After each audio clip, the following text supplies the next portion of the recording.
नमस्कार, मेरा नाम है देवनाथ पांडे और आप देख रहे हैं बीडीएफ न्यूज। परसों एक खबर देखने को मिली कि हरियाणा का मोस्ट वांटेड गैंगस्टर विकास लगारपुरिया, जो पिछले 7 साल से दुबई में था और पुलिस उसे पकड़ने की कोशिश कर रही थी, उसके ऊपर एक बड़ा संगीन आरोप था कि उसने 30 करोड़ रुपए की डकैती हरियाणा के गुरुग्राम जिले के खिड़कीदौला इलाके से एक फ्लैट से की थी। और इस पूरे मामले में उसके साथ 2 डॉक्टर, एक आईपीएस अधिकारी और एक दिल्ली पुलिस के स्पेशल सेल का पुलिसकर्मी भी शामिल था और ऐसे न जाने कितने सफ़ेद पोस्ट लोग थे। लेकिन इस पूरे मामले में एक संशय था कि जब तक विकास लगारपुरिया गिरफ्तार नहीं हो जाता तब तक पुलिस कुछ इस मामले में जांच पड़ताल कहीं किसी निष्कर्ष पर नहीं पहुंच रही थी। लेकिन विकास लगारपुरिया आज से 6 महीने पहले जब दुबई में गिरफ्तार हुआ और उसे प्रत्यर्पण कराने में करीब 6 महीने लग गए, और परसों जब वो आया उसे हरियाणा की एसटीएफ ने अपनी कस्टडी में लिया और अब हरियाणा पुलिस की जो एसटीएफ है, एसटीएफ की टीम उससे लगातार पूछताछ कर रही है ताकि जो 23 करोड़ रुपए की डकैती का मामला है उसमें ज़्यादा से ज़्यादा अमाउंट रिकवर किया जा सके। तो अब जब पूछताछ हो रही है तो उसमें चौंकाने वाले खुलासे हो रहे हैं। कहा यह जा रहा है कि जिस वक्त लॉकडाउन चल रहा था उस वक्त विकास लगारपुरिया दुबई से अपने घर आया था, जहां लगारपुर उसका गांव है हरियाणा में, बहादुरगढ़ में। वहां पर आया था और सिर्फ आया नहीं था, वहां पर वो 1 महीना रहकर भी वापस गया था। अब आप अंदाजा लगाइए कि जिसको क्या गैंगस्टर को पकड़ने के लिए कई राज्यों की पुलिस उसे शिद्दत से खोज रही हो, और वो गैंगस्टर दुबई से आराम से आता है और यहाँ पर बढ़िया से रहता है अपने गांव में और चला जाता है। ना गांव वाले, ना पुलिस वाले, ना घर वाले, किसी को इस बात की भनक तक नहीं लगती है कि भाई अब विकास लगारपुरिया वापस आकर रह रहा है। वैसे घर वालों को तो भनक होगी ही, जब घर में रहता था तो घर वालों को भनक होगी। उसका पिता है महेंद्र, अब वो ये कह रहे हैं कि मेरा बेटा 30 करोड़ रुपए की चोरी में नहीं शामिल है, जबकि उन्हें भी पता है कि उनका बेटा कितना बड़ा गैंगस्टर है।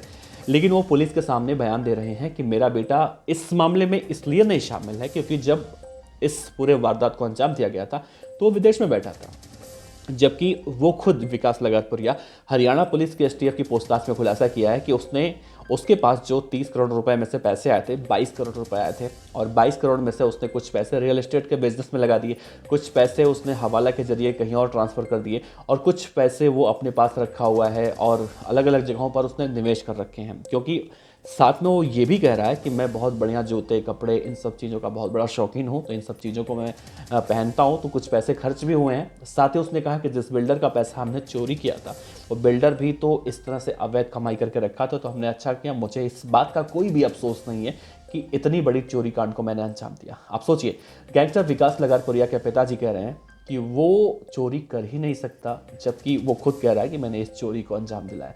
दरअसल इस पूरे मामले में एक आईपीएस का भी नाम सामने आया था, तेतिया नाम था उनका, और उनको भी अब पूर्व कर दिया गया, एक्स कर दिया गया। उनसे भी पूछताछ चल रही है। फिलहाल वो जमानत पर इस वक्त बाहर है, और अभी 6 दिन पहले उनका भी लाइव डिटेक्टर टेस्ट किया गया इस पूरे मामले में, और उसकी रिपोर्ट क्या है, उसकी रिपोर्ट अभी हरियाणा एसटीएफ को मिली नहीं है। और इस मामले में डॉक्टर भी शामिल थे, उन लोगों से भी पूछताछ की जा रही है। और विकास गुलिया नाम का इंस्पेक्टर जो कि दिल्ली पुलिस की स्पेशल सेल में था, वो भी इस चोरी कांड में शामिल था। तो मिला जुला कर देखा जाए तो बहुत सारे हाई प्रोफाइल लोग इस 30 करोड़ रुपए के चोरी कांड में शामिल थे, और उन सबसे पूछताछ की जा रही है। उनका जब मुख्य सरगना पकड़ा गया, यानी कि विकास लगारपुरिया जब पकड़ा गया, तो उन सबसे पूछताछ की जा रही है। कहा जाता है कि विकास लगारपुरिया पुलिस अधिकारी बनना चाहता था, और उससे पहले ही वो मंजीत काणा के संपर्क में आया और उसके साथ मिलकर जराइम की दुनिया में कूद गया और गैंगस्टर बन गया, वगैरह वगैरह सब बातें निकल कर सामने आ रही हैं। विकास लगारपुरिया के पिता महेंद्र भी ये कह रहे हैं कि उनका बेटा तो पुलिस ऑफिसर बनना चाहता था, चोरी कैसे कर सकता है भाई। घर वाले भी इस तरह से उसके बचा रहे हैं उसको, अब जबकि उन्हें ये नहीं पता कि वो पहले से अपना जुर्म कबूल कर चुका है। अब तो सिर्फ पुलिस पैसे रिकवर कराने में जुटी हुई है। तो ऐसे घर वालों को भी लेकर कहीं ना कहीं बड़ा संशय होता है। जिसको पुलिस खोज रही है, जिसके तलाश इतने सालों से पुलिस को है, वो बेटा, वो अपराधी अपने घर में आता है, अपने माता पिता से मिलता है, सबसे मिलता है, और वो पुलिस को इसकी इन्फॉर्मेशन तक नहीं देते हैं।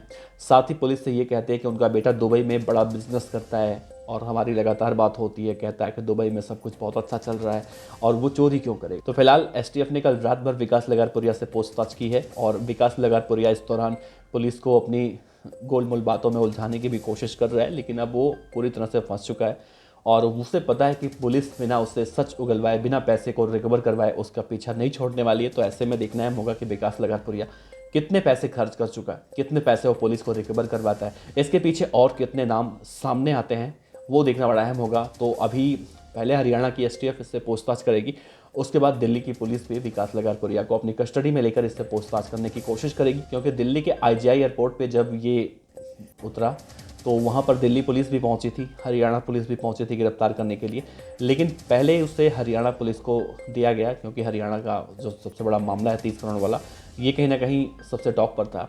और इससे जब इस मामले में पूछताछ हो जाएगी, पैसे वगैरह रिकवर हो जाएंगे, तो हो सकता है दिल्ली पुलिस को इसका रिमांड मिले और दिल्ली पुलिस फिर इसे अपने तरीके से जितने सारे वारदात इसने दिल्ली के अंदर कर रखे हैं उन सब वारदातों का हिसाब विकास लगारपुरिया से ले। तो फिलहाल विकास लगारपुरिया के बारे में आपका क्या कहना है ज़रूर बताइएगा, और विकास लगारपुरिया से जुड़े हुए हर अपडेट जानने के लिए आप बने रहिए BDF न्यूज़ के साथ। फिर मिलते हैं आपसे अगले वीडियो में। नमस्कार।